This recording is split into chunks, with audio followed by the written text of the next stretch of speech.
अच्छा, देखो, limiting factor में क्या होता है, हमारे पास कंपनी के पास एक लिमिटिंग फैक्टर होता है जिसकी वजह से कंपनी 100% अपनी डिमांड पूरी नहीं कर पाती। ठीक है। सबसे पहले हमारे पास 7 स्टेप्स होते हैं, वो मैं स्टेप्स लिख लेता हूँ। स्टेप्स बता देता हूँ क्या है, इसके किचन का काम करूँ मैं। To practise.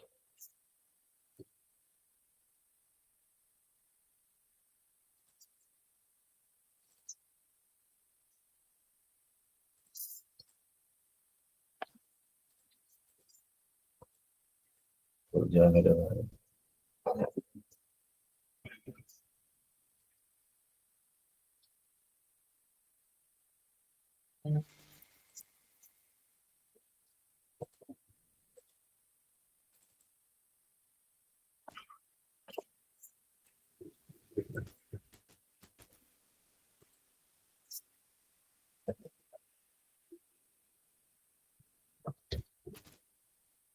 तो ये 7 स्टेप्स होते हैं लिमिटिंग फैक्टर के अंदर, और यही स्टेप्स के इर्द गिर्द जो पूरा स्टैंडर्ड घूमता है। सबसे पहले हमने अ, उसको पकड़ना होता है, लिमिटिंग फैक्टर हमारा है क्या, हमारे पास कंपनी में मसला कहाँ पे आ रहा है, क्या चीज़ हमें शॉर्ट पड़ रही है। ठीक है, फिर हम निकालते हैं एक यूनिट में उसका लिमिटिंग फैक्टर का क्या असर है, और फिर अपनी कंट्रीब्यूशन पर यूनिट निकाल लेते हैं, और फिर उसको लगाते हैं कि हमारी कंट्रीब्यूशन के ऊपर उसका क्या असर है, और फिर हम रैंकिंग करते हैं कि इस लिमिटिंग फैक्टर की वजह से भी जो हमें ज़्यादा हमारी प्रोडक्ट कंट्रीब्यूशन दे रही होती है, हम उसको प्रेफर करते हैं बाकियों के ऊपर, और फिर एक ऑप्टिमल प्रोडक्शन प्लान बनाते हैं जिसके अंदर जो ज्यादा हमें कंट्रीब्यूशन दे रही होती है उसको बनाते हैं, फिर उससे कम को, और आखिर में जो थोड़ा बहुत रह जाता है हमारे पास लिमिटिंग फैक्टर में, उसको बाकी जो हमारे पास सी या डी कैटेगरी बच जाती है, क्या कहते हैं, प्रोडक्ट की, तो उसके ऊपर उसको एलोकेट कर देते हैं, और फिर एक मैक्सिमम कंट्रीब्यूशन भी एक आखिर में प्लान बनता है जिसके अंदर हम वही यूनिट्स बना रहे हैं उनको मल्टीप्लाई कर देते हैं कंट्रीब्यूशन पर यूनिट से, तो हमारे पास निकल आती है मैक्सिमम कंट्रीब्यूशन की कंपनी इस लिमिटिंग फैक्ट्री की वजह से मैक्सिमम इतना मुनाफा कमा सकती है। तो ये हमारे पास 7 स्टेप्स की अप्रोच होती है लिमिटिंग फैक्टर के अंदर। अच्छा, अब एक एक करके सवाल देखते हैं, देखते हैं इसमें क्या चीज मांग रहा है। अच्छा, इस सवाल में हमसे वो कह रहा है कि the deficiency in machine hours for next period is, कि वो जो आपके पास मशीन आवर्स के अंदर डेफिशिएंसी है वो नेक्स्ट पीरियड में कितनी है। ठीक है, सवाल पढ़ते हैं। सवाल में वो कह रहा है कि हम 3 प्रोडक्ट्स बनाते हैं, ठीक है, और सेम मशीन सबके ऊपर चलती है 50,000 पर पीरियड। ठीक है, और मतलब ये है कि हमारे पास क्या कहते हैं कि लिमिटिंग फैक्टर है, और फिर उसके बाद उसने हमें प्रोडक्ट की डिटेल बता दी है सारी।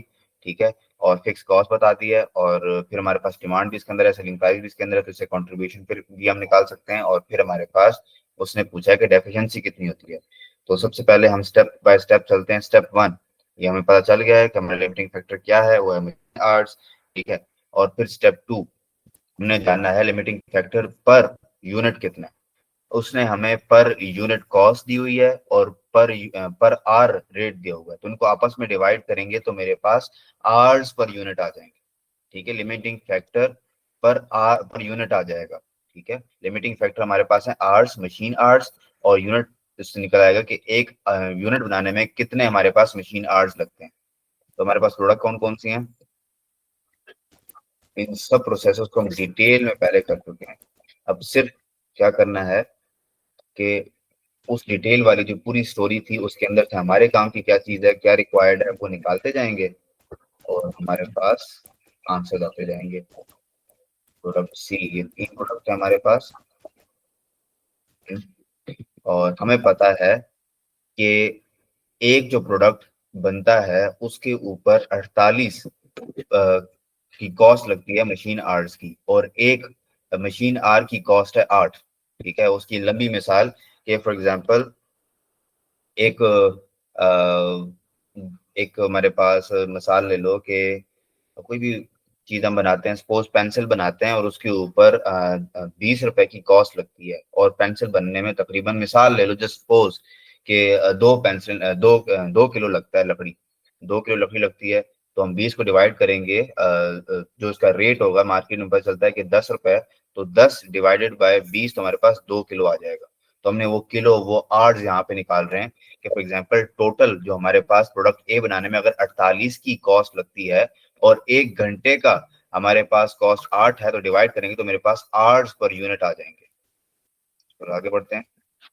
48 डिवाइडेड बाय 8, तो मेरे पास 6, यानी कि ये आवर्स हैं, मशीन आवर्स, जो कि हमारे इस सवाल में लिमिटिंग फैक्टर है पर यूनिट।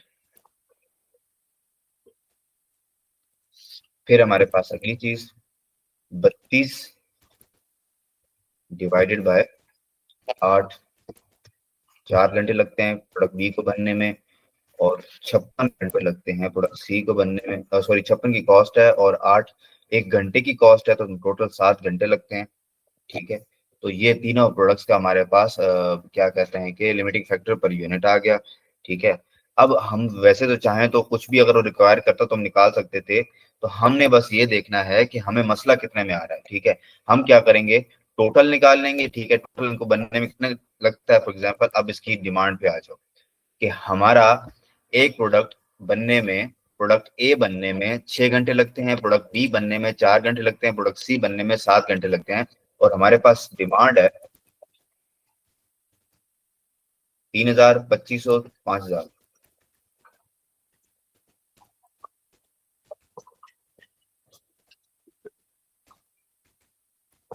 ठीक है, इसका मतलब ये है रिक्वायरमेंट मेरी है, अगर मैं 100% अपनी डिमांड फुलफिल करना चाहूँ, रिक्वायरमेंट ऑफ मशीन आवर्स, तो 6 × 3,000, 18,000 घंटे चाहिए मुकम्मल डिमांड 3,000 यूनिट्स की पूरी करने के लिए। ठीक है, और 4 × 500 तो 10,000 घंटे इसके लिए चाहिए, और 7 × 5,000 तो मेरे पास 35,000 घंटे इसके लिए चाहिए। तो कंपनी को टोटल रिक्वायर्ड कितने घंटे हैं, 63,000। ठीक है, 63,000 रिक्वायर्ड है। अब देखते हैं सवाल के अंदर कि हमारे पास अवेलेबल कितने हैं, 50,000 वर्सेस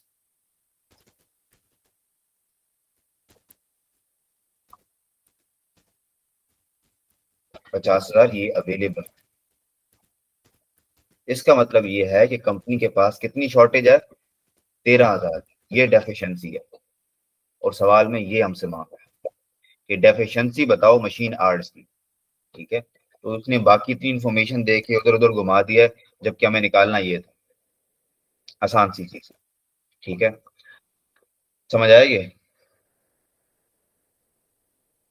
जी जी जी। ठीक है, अच्छा अब हमारे पास है ये क्वेश्चन नंबर 19। ठीक है, मेरे ख्याल से 20 का कोई हिस्सा बनता है, अच्छा 18 इसके साथ अटैच था, ये राइटिंग। अच्छा 18 पे आ जाओ अब। अच्छा, companies activities are limited by number of machine hours available in period. इसका मतलब ये है कि हमारे पास जो स्टेप 1 होता है वो उसने दे दिया है, कि उसने खुद ही बता दिया है। हमने वैसे कैलकुलेट करना भी सीखा हुआ है कि हमारे पास लिमिटिंग फैक्टर हमने जानना हो तो कैसे जान सकते हैं। अगर वहां पे दो दो दे देता या एक ही दे देता और हम उसको पहले जानना पड़ जाता, तो हम उसको जानना भी निकाल सकते हैं कि ऐसे ही हम निकाल लेते हैं कि अवेलेबल कितने हैं और हमें रिक्वायर्ड कितने हैं। अगर उनमें फर्क आ रहा है तो मतलब ये है कि हमारा लिमिटिंग फैक्टर है। अगर ये अवेलेबल जो है हमारे पास से कम होते, ठीक है, जी सॉरी, ये वाले अवेलेबल हमारे पास ज्यादा होते इस 63,000 से, या ये 63,000 जो है ये कम होते 50,000 से, मतलब यह है कि हमारे पास सुफिशियंट अमाउंट में हमारे पास कैपेसिटी है मशीन आवर्स की। लेकिन जब ये इनमें फर्क आ रहा है कि हमें चाहिए 63,000 फुलफिल करने के लिए, लेकिन अवेलेबल सिर्फ 50,000 है, तो इसका मतलब ये है कि हमें शॉर्टेज पड़ रही है और ये हमारा लिमिटिंग फैक्टर है। ठीक है, खैर सवाल पे आते हैं। उसने बता दिया स्टेप नंबर 1 हमारा हो गया है कि हमारे पास लिमिटेड है, हमारे पास नंबर ऑफ मशीन आवर्स ही हैं। फिर उसने हमें प्रोडक्शन प्लान दे दिया। अब उसने ना हमें प्रोडक्शन प्लान ये स्टेप नंबर 6 दे दिया। ठीक है, अब देखते हैं कि रिक्वायर क्या करता है।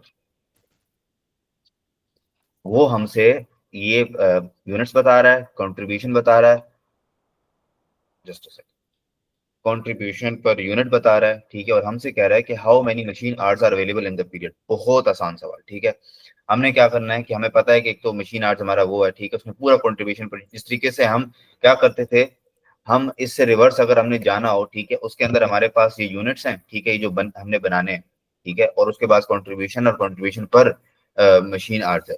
तो हमने सिंपली अगर फॉर एग्जांपल टोटल कंट्रीब्यूशन 1,500 कमा रहे हैं और एक मशीन आर से अगर यूनिट देते ना फिर गेम लंबी पड़ जाती है, लेकिन मशीन आर्स ने खुद ही दे दिया है।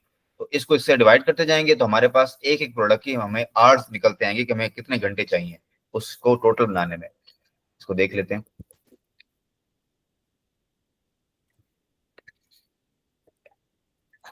हमारे पास प्रोडक्ट के नाम है एक्स वाई जी, एक्स वाई सी। क्या है हमारे पास प्रोडक्ट्स?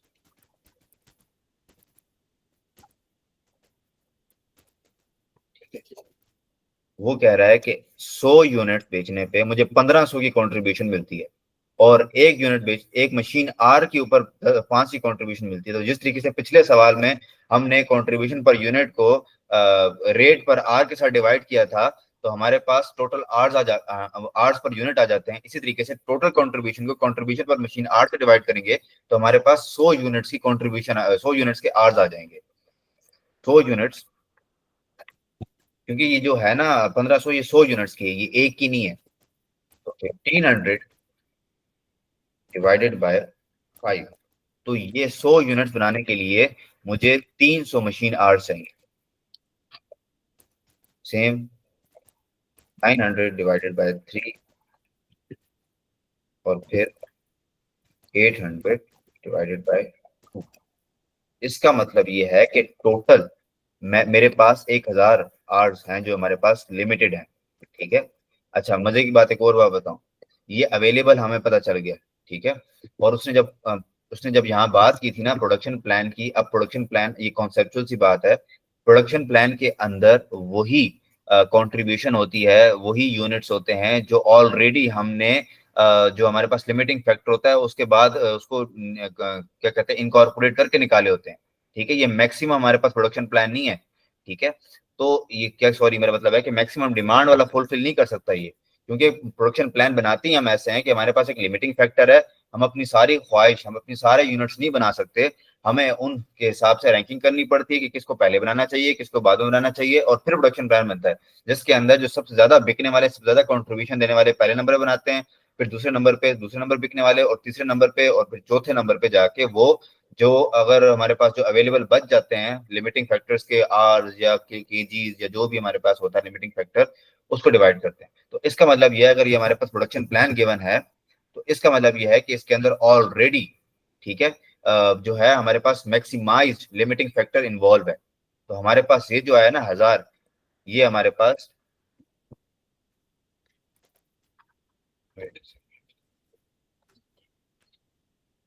मैक्सिमम नंबर ऑफ हमारे पास मशीन आवर्स है, क्योंकि प्रोडक्शन प्लान से हम इसको निकाल रहे हैं। ठीक है। ये बात समझ आई?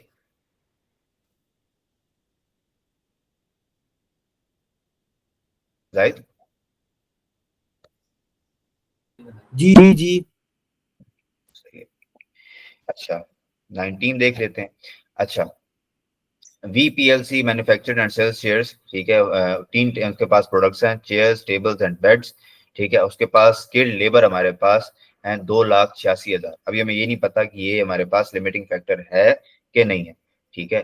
और फिर उसने हमें आगे बताया हुआ है कि इस तरीके से हमारी एक चेयर की कंट्रीब्यूशन पर यूनिट इतनी है, और एक चेयर को बनाने में ये उसने ऑलरेडी दे दी है जो हमने पिछले सवाल के अंदर खुद निकाले हैं। ठीक है। अगर ये यहाँ पे दे देता ना कि क्या रेट पर आर, तो हम उसको डिवाइड करते 5 के साथ, तो हमारे पास ये आर्स निकल आते हैं। और फिर उसने मैक्सिमम डिमांड दे दी है। अब वो कह रहा है कि how many chair should be produce for next period assuming the company aim to maximise total contribution unit. इसका मतलब ये है कि हमें पूरे स्टेप्स बनाने पड़ेंगे, और इस ऑप्टिमल प्रोडक्शन प्लान पे आ रहा है कि हमसे जहाँ पे हम देखते हैं कि क्या प्रोडक्ट हम कितनी बना सकते हैं।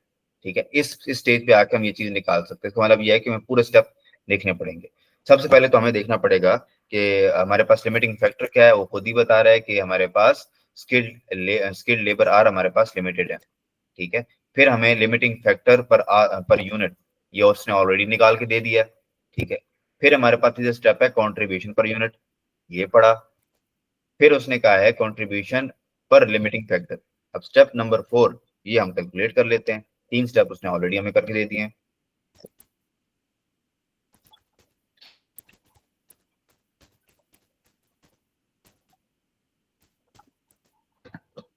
इसमें सिंपली कुछ भी नहीं करना, आपने कंट्रीब्यूशन को उठाना है और उसको डिवाइड करते जाना है। प्रोडक्ट कौन कौन सी हमारे पास? Chair, tables, right.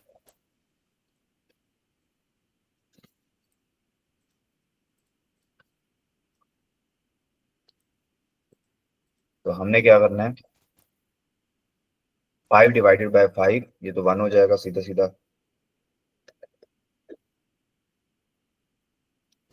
ठीक है, फिर हमारे पास 10 ÷ 4, फिर हमारे पास है 15 ÷ 10।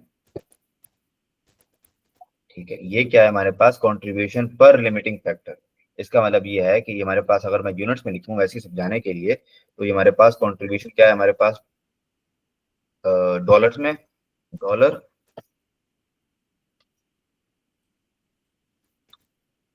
और लिमिटिंग फैक्टर हमारे पास क्या है, स्केल्ड आवर्स।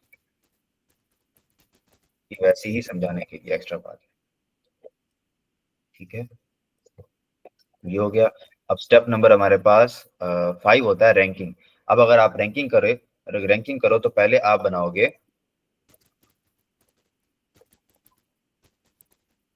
टेबल को, नंबर 1, फिर आप दूसरा नंबर बनाओगे बेड को, और आखिर में बेचारी चेयर्स बन रही है। ठीक है, फिर हमारे पास हमने ऑप्टिमल प्रोडक्शन प्लान बनाना है, और हमने देखना है कि हम कितनी चेयर्स बना सकते हैं। ठीक है, पहले हम बनाएंगे बेड को, सॉरी टेबल को, फिर बनाएंगे बेड को, और आखिर में जितने हमारे पास अवेलेबल क्या कहते हैं स्किल्ड लेबर आवर्स बच के, उनसे हम चेयर्स बनाएंगे, और इस तरीके से हमारा आंसर निकल आएगा कि हमने कितनी चेयर्स बनानी है। ठीक है, तो हम क्या कहते हैं ऑप्टिमल प्लान बनाते हैं। सबसे पहले हमारे पास अवेलेबल लिमिटिंग फैक्टर कितना है, जो कि हमारे सवाल में है स्किल्ड लेबर आवर्स कितने हैं, 286,000। ठीक है, अच्छा सबसे पहले हमने अच्छे बच्चों की तरह बनाना है टेबल्स को, टेबल्स। अब टेबल बनाने में, टेबल कितनी डिमांड है, 10,500 यूनिट्स की, और एक बनाने में लगता है 4 घंटा। तो यहाँ बस समझाने के लिए मैं लिख रहा हूँ 10,500, आगे फिर शॉर्ट कर लेंगे, × 4। तो इस तरीके से आपके पास आएगा कि दो, हमारे पास 2,86,000 आवर्स थे, जिसके अंदर सबसे पहले हमारे पास जो सबसे ज्यादा प्रॉफिट देने वाली चीज है, यानी टेबल, उसके उसको टोटल उसके 10,500 यूनिट्स बनाने के लिए 42,000 घंटे लग जाते हैं। ठीक है, इसका मतलब ये है कि इसको बनाने के बाद हमारे पास टोटल अब 2,44,000 घंटे बच गए। ठीक है, अब इसको दूसरे नंबर वाली चीज को दे देते हैं, वो हमारे पास है बेड। अच्छा बेड पे आ जाओ, तो बेड पे पता चलता है कि हमारे पास 18,600 यूनिट्स बनाने हैं, और एक यूनिट बनाने पे 10 घंटे लगते हैं। तो हमारा मतलब इसका मतलब है 18,600 × 10, तो 1,86,000 इस पे लग गया। तो इसको जब इसमें से निकालूंगा, अब मेरे पास जो भी आर्ट्स बचेंगे वो मैं बेचारे गरीब चेयर्स पे एलोकेट कर दूंगा। ठीक है, तो अब आ जाओ चेयर्स पे। ठीक है, अच्छा अब चेयर्स के लिए, अब इसको डायरेक्ट अगर मैं निकालूं तो मतलब ये है कि अगर सिर्फ मैंने चेयर्स ही बनानी तो 58,000 के 58,000 मेरे सर्फ हो जाएंगे, लग जाएगा, तो मेरे पास पीछे कुछ नहीं बचता। बट अब देखना है कि चेयर्स के इनसे कितने यूनिट बन सकते हैं। ठीक है, अच्छा 58,000 मेरे पास टोटल घंटे बचे हुए हैं। ठीक है, और एक चेयर बनाने पे 5 घंटे लगते हैं। तो इसका मतलब ये है कि चेयर्स के सिर्फ अब मैं 11,600 यूनिट्स बना सकता हूँ। वैसे अगर ये मेरे पास लिमिटिंग फैक्टर ना होता तो मैं 30,000 चेयर्स की मेरे पास डिमांड थी। अगर ये लिमिटिंग फैक्टर ना होता तो मैं 30,000 चेयर्स बना के प्रॉफिट कमा सकता था। लेकिन चेयर्स मुझे इतना फायदा नहीं दे रही एज कम्पेयर टू बाकी 2 प्रोडक्ट्स, उसको मैं सबसे लास्ट में रखूंगा। और उसके लिए अवेलेबल जितने भी मेरे पास आर्स हैं, हमारे पास 58,000 आर्स हैं, उससे सिर्फ 11,600 चेयर्स ही निकल के आ रही हैं। तो ये हमारे पास इसका आंसर है। ठीक है, ये समझ आया।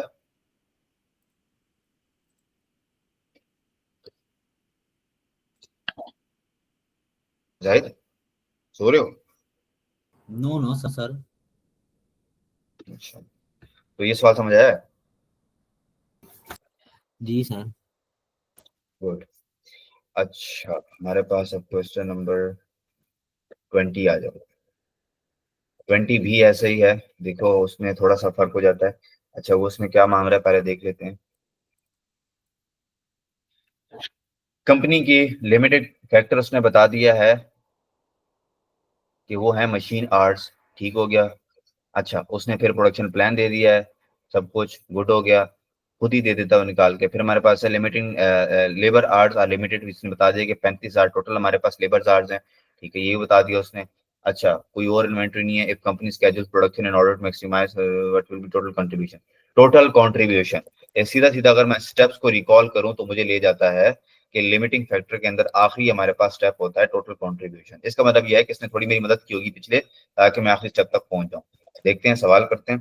ठीक है, सबसे पहले देखते हैं step by step. Step number 1, limiting factor मुझे पता है मशीन आवर्स हैं, वो भी उसने बता दिए 35,000।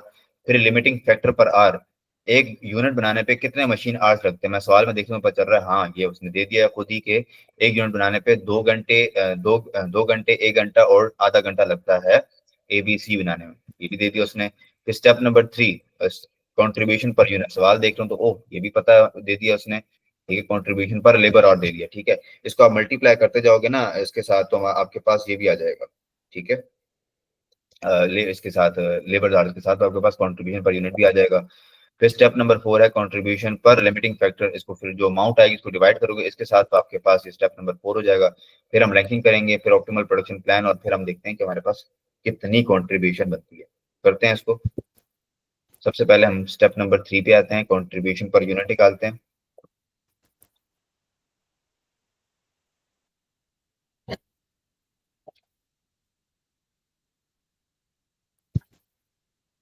अच्छा,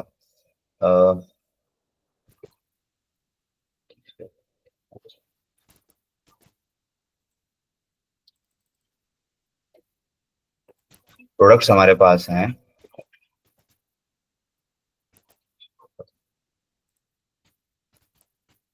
ABC, ABC। ठीक है। अच्छा, वैसे स्टेप है वैसे ही, लेकिन स्टेप्स की फॉर्मेलिटी पूरी करते हैं वरना आपके पास आंसर यही आएंगे। ठीक है, क्योंकि हमारे पास आखिर में जाना होता है कंट्रीब्यूशन पर लेबर आर। ठीक है, कंट्रीब्यूशन पर लिमिटिंग फैक्टर स्टेप नंबर 4 है। तो अगर मैं स्टेप नंबर 3 निकालूं फिर 4 पे जाऊं तो आंसर यही आएगा। स्किप कर लूं, समझ आती है बात? जी जी, कुछ स्किप कर लें, वो करते ही रहते हैं। नहीं, ये आपको समझ आएगी बात। ये देखो ना, उसने आपको ये तो दिया हुआ है लेकिन स्टेप नंबर 3 नहीं दिया हुआ। स्टेप नंबर 3 कैसे निकलेगा, इनको आपस में मल्टीप्लाई करोगे। ठीक है, फिर जो अमाउंट आएगी ना उसको दोबारा इनसे डिवाइड करोगे, तो आंसर अल्टीमेटली यही आएगा। और उसने ऑलरेडी आपको स्टेप नंबर 4 दिया हुआ है, कंट्रीब्यूशन पर लिमिटिंग फैक्टर, कंट्रीब्यूशन पर लेबर आवर। ठीक है, जी जी। इसकी बुनियाद पे हम कर लेते हैं रैंकिंग। स्टेप नंबर 5, रैंकिंग करो। सबसे पहले क्या बनाना चाहिए,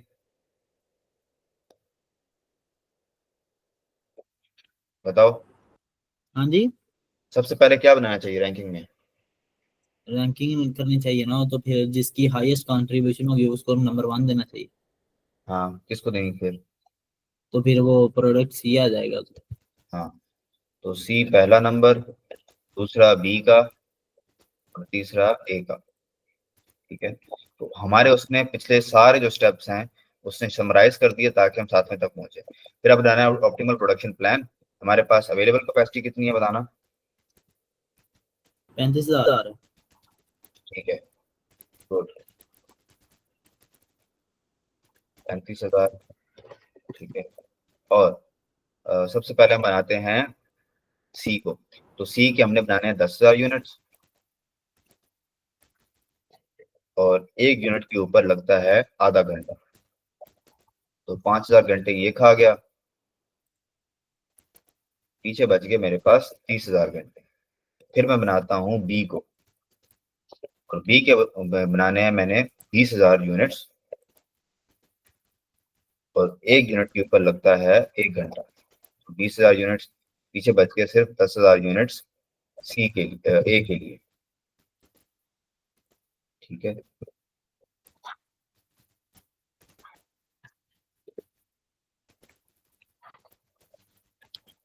अच्छा ए के अब मैंने ये तो ऑब्वियसली बनाने से 10,000 घंटे भी ज़ाया हो जाएंगे और फिर मेरे पास जीरो बच जाएगा, लेकिन ए के अगर मैं 10,000 यूनिट 10,000 घंटे लगाता हूँ और एक उसका यूनिट बनने में 2 घंटे लेता है, तो मतलब यह है कि सिर्फ 5,000 यूनिट्स ए के बन पाएंगे। अब मैंने बनाना है प्रोडक्शन प्लान जिसके अंदर मैंने उसको टोटल कंट्रीब्यूशन बतानी है जो मैक्सिमम अर्न कर सकते हैं। तो हमने टोटल कंट्रीब्यूशन या मैक्सिमम कंट्रीब्यूशन, ठीक है, एक तो मैंने सबसे पहले बनाया सी को। सी के कितने यूनिट्स में बना सकता हूँ? 10,000 यूनिट्स, ठीक है। और एक यूनिट बनाने पे हमें तकरीबन मुझे 16 का बेनिफिट होता है। एक मिनट।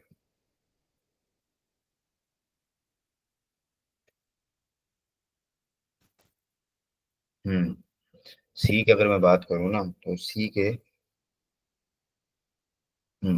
सी के तकरीबन मुझे, ये देखो, कंट्रीब्यूशन पर यूनिट कैसे निकलेगी, इनको आपस में मल्टीप्लाई जब करूंगा वही जो मैंने स्टेप स्किप किया है वो यहाँ पे आ जाएगा। तो 10,000 यूनिट्स और एक यूनिट के ऊपर मुझे 5 का कंट्रीब्यूशन मिलता है, तो 50,000 यहाँ से आ गया कंट्रीब्यूशन टोटल।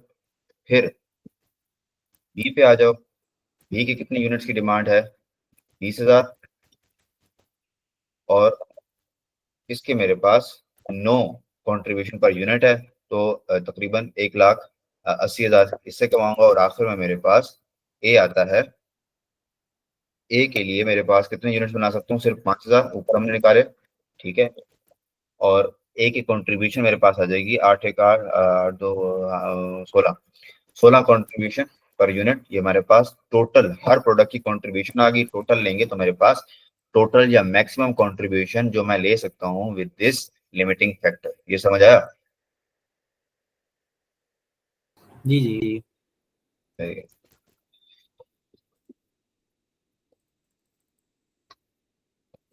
तो वही बातें हैं, इसमें कुछ भी नया नहीं था। एक नई चीज आ गई है इसके बाद, वो है टेबल। Sorry, graph. ग्राफ भी समझ लेते हैं, ठीक है। अच्छा, इस ग्राफ की का क्या कहानी है कि हमारे पास वो कह रहा है सबसे पहले, ठीक, इसके बाद बनते हैं कि अच्छा उसने हमें ना कुछ ऑप्शंस दिए हैं और हमने देखना है कि कौन सा हमारे लिए फीसिबल है। 21 और 22 का दोनों का ही है। तो अब देखो, वो कह रहा है कि कंपनी के पास जो रिसोर्सेज हैं वो कॉन्स्ट्रेंट्स हैं, मतलब लिमिटेड है, ठीक है। और कंपनी के पास अब पॉसिबिलिटी क्या होगी इसके अंदर? कंपनी के पास एक ऑप्शन है कि कंपनी 30,000 मैक्सिमम यूनिट्स बनाए और बी बिल्कुल टच ही ना करे। और दूसरा हमारे पास है कि 40,000 मैक्सिमम बी बनाए और ए बिल्कुल जीरो हो जाएगा, टच ही ना करे, या इनकी बीच में कहीं पे बनाए, ठीक है। तो सबसे पहले नीचे से देखते हैं इसका ऑप्शन, ये रहा। ये देखो, इसका मतलब ये है कि कंपनी को कुछ ऐसा बीच में कोई ऐसा एलिमेंट ढूंढना पड़ेगा जहां पे उसके जो कॉन्स्टेंट है वो मैक्सिमम यूटिलाइज होंगे, ठीक है। सबसे पहले देखते हैं डी को। अगर मैं प्रोडक्ट ए के 30,000 यूनिट्स बनाऊं, ठीक है, प्रोडक्ट ए के 30,000 यूनिट्स बनाऊं, तो बी बिल्कुल भी नहीं बन पाएगा, तो ये फारिग हो गया।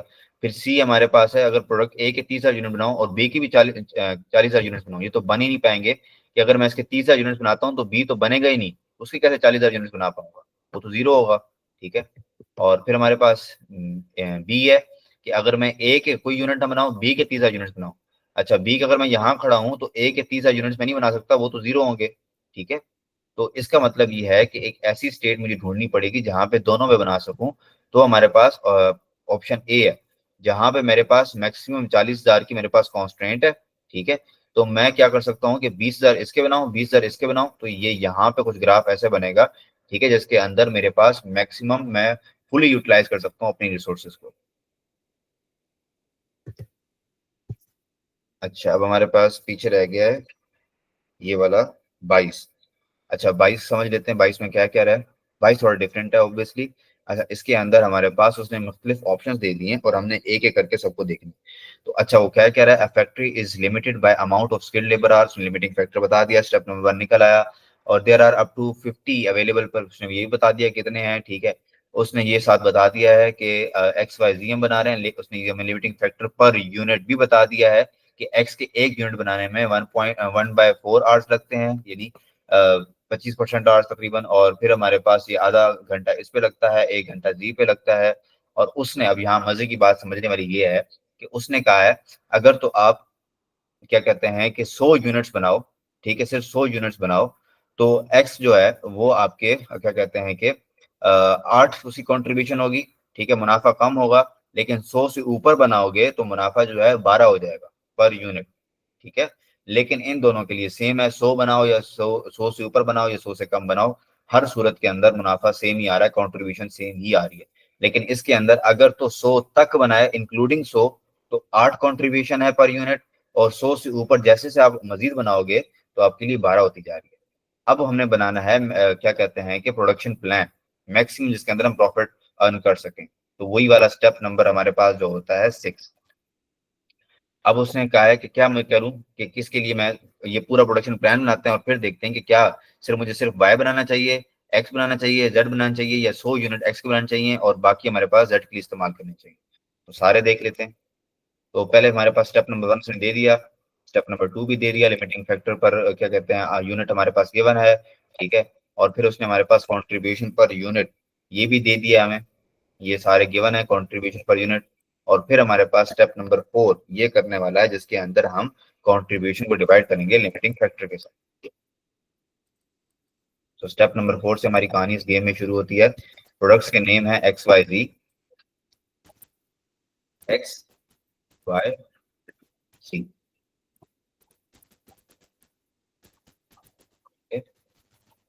तो कंट्रीब्यूशन पर लिमिटिंग फैक्टर। अच्छा, अब यहाँ पे क्योंकि एक्स की दो बाइफरकेशन उसने की हुई है, तो हम भी दोनों कर लेते हैं।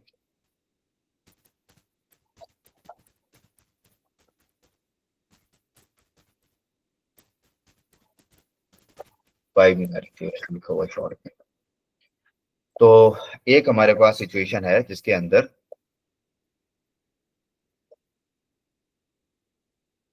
अप टू 100 यूनिट्स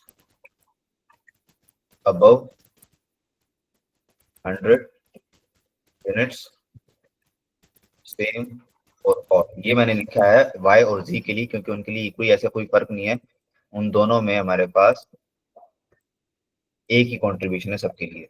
तो अगर मैं इसकी बात करूं तो हमारे पास, अगर मैं अपनी कंट्रीब्यूशन पर लिमिटिंग फैक्टर करूं तो लिमिटिंग फैक्टर मेरे पास है 0.2425। इसके लिए हमारे पास हो जाएगी 8 डिवाइडेड बाय 0.25, और इसके लिए हो जाएगी 12 डिवाइडेड बाय 0.25।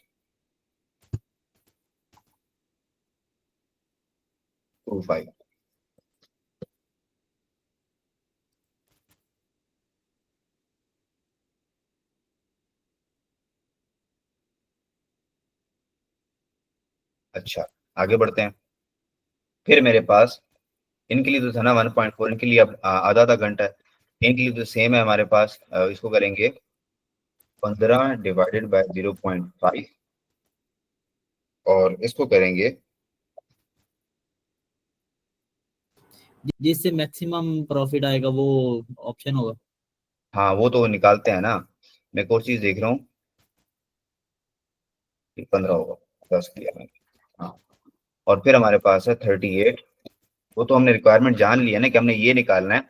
वो कह रहा है कि आपका मैक्सिमम प्रॉफिट किस में होगा, सिर्फ वाई बनाने में, एक्स बनाने में, जी बनाने में, ऑप्टिमल प्रोडक्शन प्लान बना लेंगे ना, फिर देखेंगे कि कौन सा ऑप्शन सूटेबल है।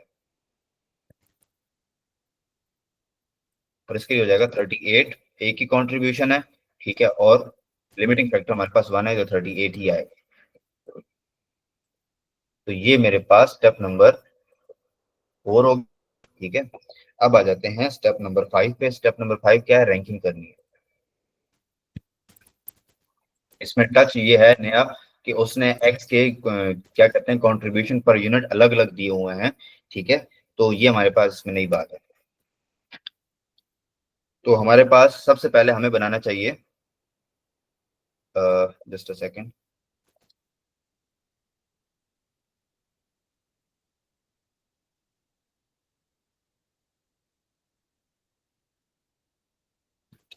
अच्छा, यहाँ पे ना मैं सिर्फ और सिर्फ इसको समझाने के लिए ना इसको 0.5 कर रहा हूँ, ताकि ना अंडरस्टैंडिंग डेवलप हो ना, इसके ऊपर भी आ जाए। अच्छा, वैसे अब आप रैंकिंग करो तो सबसे पहले आपको क्या बनाना चाहिए?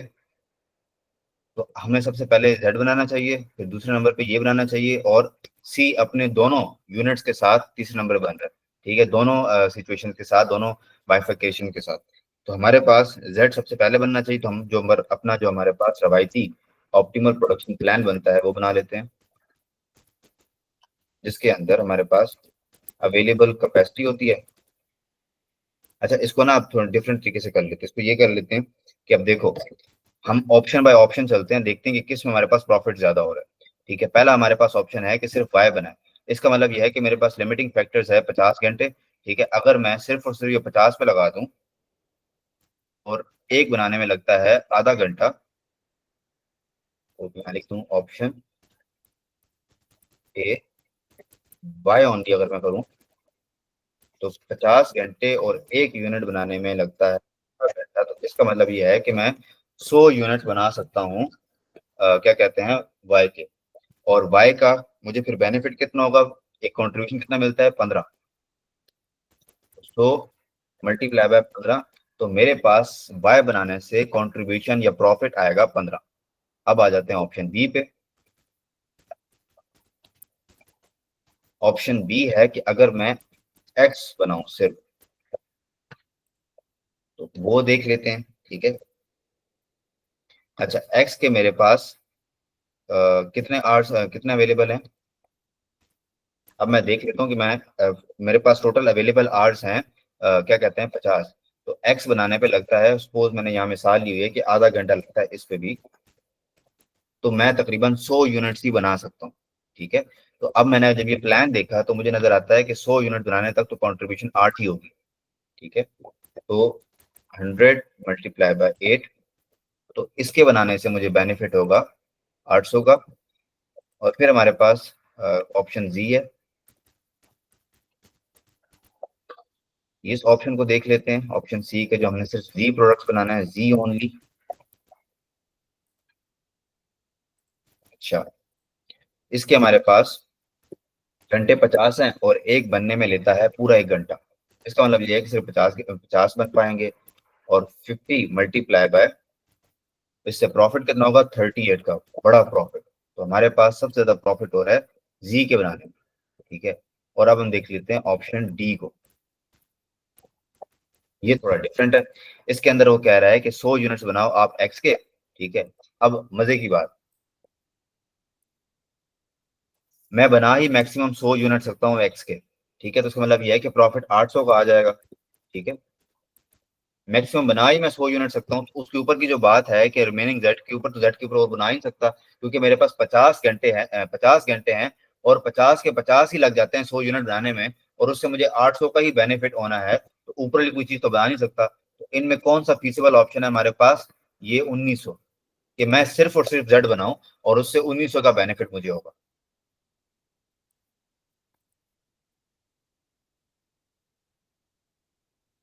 समझ आएगी?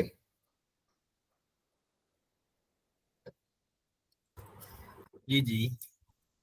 तो ये आपके कुछ एमसीक्यूज थे, और तो है नहीं इसके अलावा, आगे चार्ट यही वाला खत्म। तो आई होप आपको समझ आ गई होंगी, बातें वही हैं। ठीक है, बस वो कई चीजें आपको दे देगा और कई चीजें आपसे मिसिंग पूछ लेगा, और ये आपकी कॉस्टिंग होती है सारी। और इसके अलावा किसी चीज में कोई मसला